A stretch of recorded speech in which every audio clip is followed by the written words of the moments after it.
foodies, welcome to Foodland.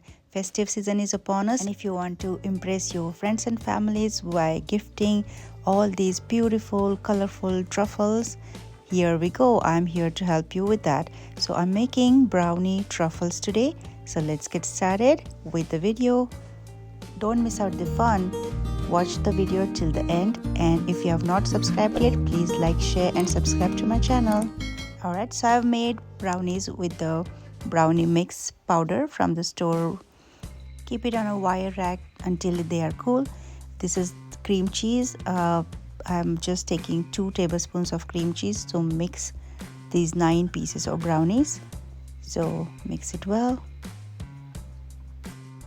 and make a smooth dough out of it, just like this. Alright, time to roll some balls.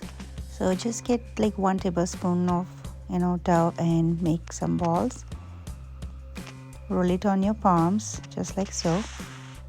So I've made about 9 to 10 balls.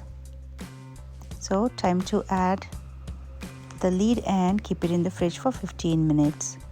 Alright, so get some chocolate melts or almond bark with chocolate flavor and melt it in a microwave for 30 seconds interval.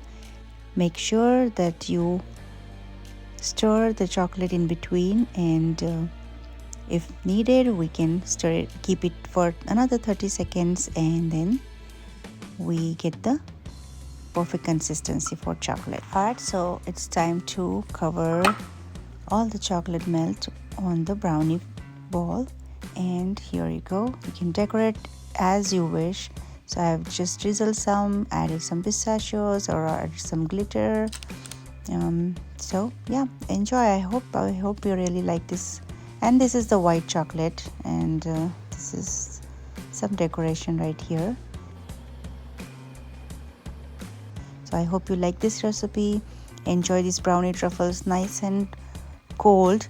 And thank you for watching my video. Do try it at home and gift it to your friends and family. Thank you for watching this video. Bye for now.